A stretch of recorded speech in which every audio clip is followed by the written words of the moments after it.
तो दोस्तों, अंता उपचुनाव का नतीजा आते ही राजस्थान की राजनीति में जैसे भूचाल सा आ गया है, जहां एक तरफ चुनावी मैदान में नरेश मीणा की जीत को लेकर दावे आसमान छू रहे थे, वहीं जब असली वोट गिने गए तो तस्वीर पूरी तरह से पलट गई।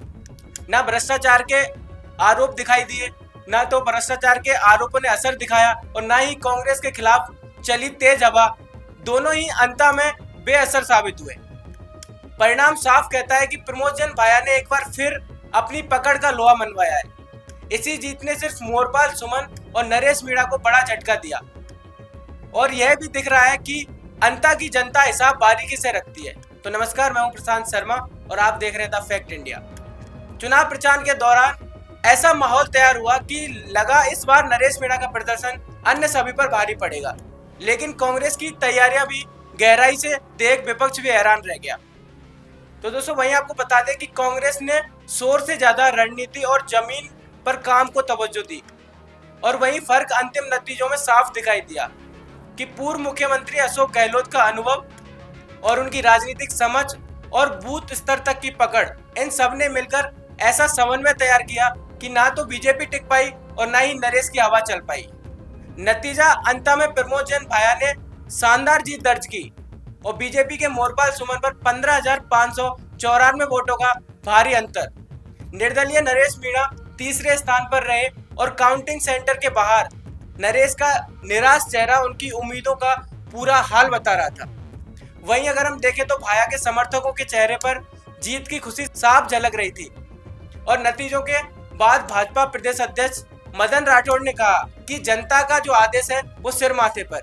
वहीं कांग्रेस के प्रदेश अध्यक्ष गोविंद सिंह डोटासरा ने फोन करके भाया को जीत की शुभकामनाएं दी और इस बार प्रमोद जैन भाया ने पिछली गलतियों को दोहराने से इनकार करते हुए कहा कि पूरे चुनाव को एक व्यवस्थित योजना के साथ लड़ा है और वहीं घर घर पहुंच के मतदाताओं के व्यक्तिगत संवाद करने और स्थानीय मुद्दों पर ठोस बात रखने की रणनीतियां भी बनाई थी और इसी शोर के साथ वो भारी मतों से विजयी हुए। तो कांग्रेस ने भी इस चुनाव को प्रतिष्ठा का सवाल मानकर अपने सभी बड़े नेताओं जैसे कि सचिन पायलट, अशोक गहलोत, डोटासरा, टीकाराम जूली और अशोक चांदना को मैदान में उतार दिया था।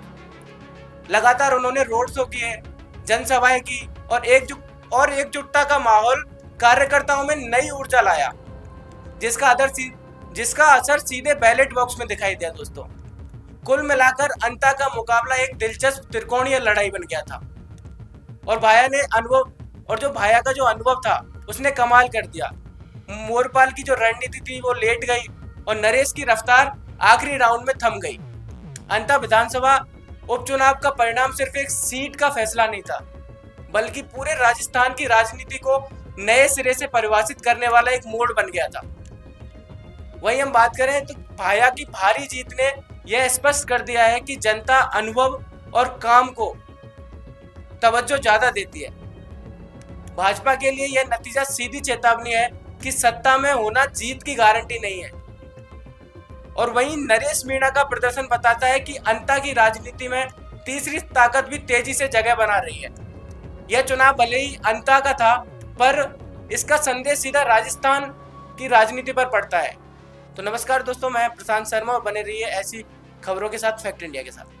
इंडिया आपके बिजनेस को देगा वो पहचान जो पूरे राजस्थान में हर किसी तक पहुंचे। न्यूज चैनल पर विज्ञापन, पॉडकास्ट और प्रमोशन के जरिए आप सीधे 5 लाख सब्सक्राइबर और 10 करोड़ से ज्यादा व्यूज तक अपनी पहुंच बना सकते हैं। तो देर किस बात की, आज ही द फैक्ट इंडिया से जुड़िए और अपने बिजनेस को बनाइए हर घर का नाम।